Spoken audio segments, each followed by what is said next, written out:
Kementerian Kelautan dan Perikanan Republik Indonesia telah memilih Provinsi NTB sebagai pusat budidaya udang terintegrasi atau Shrimp Estate. Shrimp Estate yang merupakan skema budidaya udang berskala besar di mana proses hulu hingga hilir berada dalam satu kawasan. Akan dibangun di Muyu Utara, Kabupaten Sumbawa dengan luas area 1.000 hektar. Shrimp Estate di NTB ini menjadi program prioritas nasional untuk menggerakkan perekonomian. KKP akan menyiapkan anggaran senilai 4 triliun rupiah untuk mewujudkannya. Dana sebesar 4 triliun rupiah ini nantinya dikelola langsung oleh pemerintah pusat untuk membangun infrastruktur dan sarana-prasarana dari tambak, pabrik pakan, jalan-jalan dalam kawasan, hingga pabrik pengemasannya.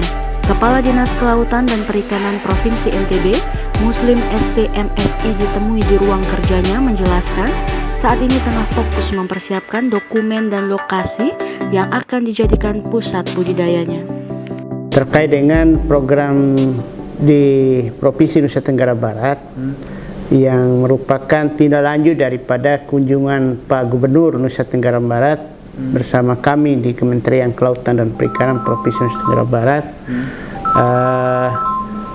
khususnya pada bulan Mei tahun 2021 kemarin, kami menyampaikan adalah terkait dengan tindak lanjut pengembangan kampung lobster sebenarnya. Namun dalam perkembangannya pemerintah pusat melalui Kementerian Kelautan dan Perikanan menyampaikan bahwa ke depan beberapa komoditi yang mampu mendongkrak ekonomi nasional itu salah satunya adalah komoditi sektor kelautan dan perikanan, yaitu udang. Udang ini dalam konteks ada udang lobster, ada udang faname, ada udang windu, dan sejenisnya itu. Nah, ini yang disampaikan pemerintah pusat. Nah, secara existing Provinsi Nusa Tenggara Barat itu adalah merupakan bagian dari 10 besar daerah penghasil komoditi udang di Indonesia. Sehingga apa? Kondisi ini memungkinkan pemerintah pusat memotret situasi terkini daripada Provinsi Nusa Tenggara Barat dengan 10 kabupaten kotanya memiliki wilayah perairan laut. Dan secara existing, kondisi budidaya udang di NTB ini cukup agresif, terbukti dengan masuknya beberapa kegiatan-kegiatan swasta yang ada di Lombok maupun di Pulau Sumbawa. Misalnya di Lombok Utara yang dulunya tidak pernah ada kegiatan investasi usaha tambak udang, dan sekarang alhamdulillah sudah luar biasa. Demikian juga di Lombok Timur, Lombok Tengah, dan juga di beberapa lokasi di Kabupaten Sumbawa, Sumbawa Barat, Kabupaten Bima, dan juga Dompu. Jadi lokasi-lokasi ini sebenarnya sangat sentral bagi kita. Nah, sehingga apa? Antara luasan cakupan wilayah yang memiliki potensi untuk dikembangkan sebagai pengembangan budidaya tadi, khususnya udang, masih banyak tersedia di NTB. Dan yang tidak kalah penting adalah daya dukung ruangnya yang luar biasa, yaitu perairan kita belum tercemar. Yang kedua, dari sisi ketersediaan lahan juga masih cukup terbuka, sehingga alhamdulillah NTB juga menjadi bagian yang dipilih oleh pemerintah pusat sebagai lokasi pengembangan Shrimp Estate, yaitu pengembangan udang faname secara terintegrasi, dan juga adalah kegiatan untuk pengembangan budidaya lobster dan juga kegiatan budidaya terintegrasi berbasis kawasan. Itu yang dilaksanakan di Nusa Tenggara Barat ke depan. Nah, dalam perkembangannya kami dari pemerintah provinsi bersama kabupaten kota memastikan bahwa lahan yang tersedia harus clear and clean secara tata ruang. Yang kedua, harus clear and clean secara status kepemilikannya. Sehingga target untuk Shrimp Estate itu 1.000 hektar paling tidak itu bisa kita penuhi, dan insya Allah oleh teman-teman di Kabupaten Sumbawa bahkan lebih daripada 1.000 hektar. Nah, terkait dengan kendala yang kami hadapi saat ini adalah terkait dengan status tata ruang. karena lokasi yang diminta untuk pengembangan shrimp estate ini adalah 1.000 hektar, tapi kawasan yang ada sekarang di Kecamatan Moyo Utara baru sekitar lebih 50% alokasi ruang untuk pengembangan perikanan.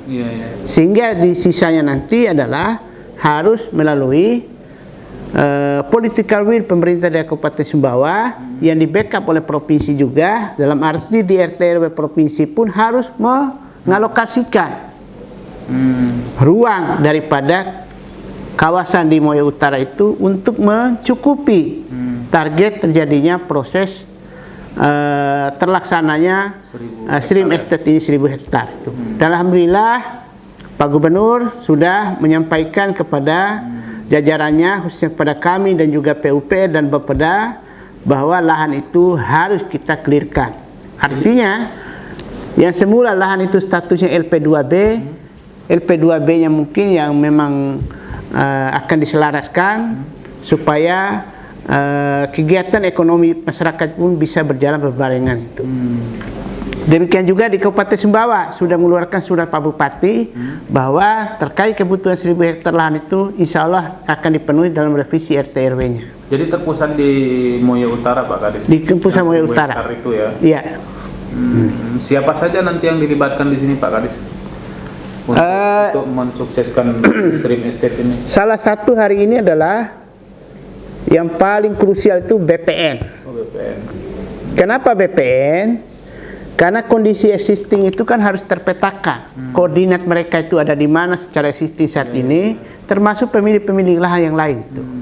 Jadi pemilik lahan, BPN dan juga pemerintah kabupaten juga harus berbarengan untuk memastikan status lahannya itu. Yang kedua adalah kalau lahan ini sudah clear, yang paling utama itu adalah koordinatnya. Koordinat tanah-tanah masyarakat itu harus kita simpan baik-baik dalam bentuk koordinat digital. Koordinat digital. Nah, ini harus dimiliki oleh BPN, dimiliki oleh pemerintah dan juga dimiliki oleh masyarakat pemilik lahan. Kenapa? Karena lahan 1.000 hektar besok itu oleh masyarakat akan diserahkan kepada Pemda untuk dikerjasamakan dengan Kementerian Kelautan. Oh, jadi yang kelola pemerintah nanti? Ini masih dirumuskan, artinya tetap di pemerintah pusat yang kendali manajemennya. Oleh pemerintah pusat nanti menentukan siapa, itu masih dalam proses itu. Jadi belum apakah investor atau masyarakat belum ya Pak Kades ya? Belum, tapi kayaknya kalau investor kayaknya enggak. Jadi kemungkinan besar masyarakat yang terlibat? Peran masyarakat sangat besar keterlibatannya. Yang pertama dari sisi lahan tadi. Lahan ini akan divaluasi dia sebagai bentuk kontribusi dia berdasarkan luasan lahannya akan mendapatkan bagi hasil. Bukan disewa Pak Kades? Bukan. Jadi mereka itu ibaratnya banyak maaf lah. Ada ibarat nanam saham lah dia. Jadi sahamnya itu lahan. Yang kedua, dia dapat jadi pekerja di dalamnya. Bagi hasilnya belum ketemu berapa? Formulasi masih dibahas. Kan semakin besar luasan lahannya kan semakin besar dia mendapatkan bagi hasilnya. Nah, terus ini dimulai kapan Pak Kades? Saat ini kan dalam proses pengukuran. Jadi clear 1.000 hektar itu kira-kira 2020? Harus tahun ini. Oh, tahun ini. Harus tahun ini. Kemungkinannya bulan depan sudah clear.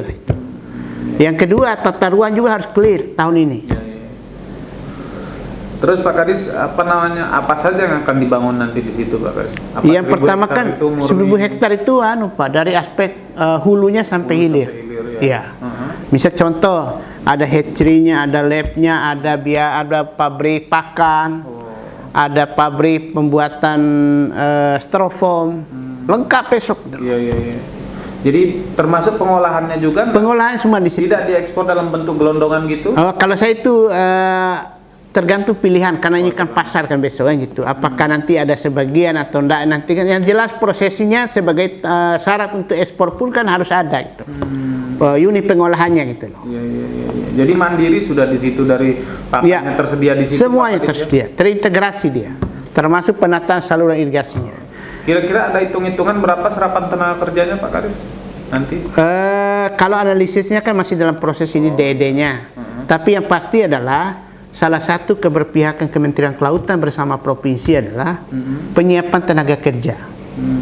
Jadi kami saat ini sedang melakukan pemetaan agar masyarakat, anak-anak tamat SMA yang ada di sana itu di wilayah Moyo Utara itu kita lakukan identifikasi untuk bisa kita sekolahkan di sekolah tinggi perikanan. Jurusannya disesuaikan dengan ketersediaan lapangan kerja di situ besok. Ada yang budidaya, ada yang pengolahan, ada yang tekniknya gitu kan. Semua itu diupayakan secara bertahap. Jadi sekali lagi masyarakat akan banyak terlibat di situ. Akan banyak terlibat. Mulai kita siapkan SDM-nya dari sekarang. Kalau yang SRIM Estate ini berapa kira-kira potensi anggarannya itu Pak Kadis? Apanya? Anggaran yang dibutuhkannya nanti? Kalau hitungan Kementerian Kelautan sekitar 4 triliun. 4 triliun. Iya. Tapi ini serius diwujudkan sama Pemprov NTB dan KKP Pak Kadis? Sangat serius. Makanya kita sudah siapkan semua, termasuk kabupaten, bahkan untuk pengukuran ini kan menyiapkan anggaran untuk proses cetak sertifika macam-macam nanti besok semua clear nanti. Oh gitu.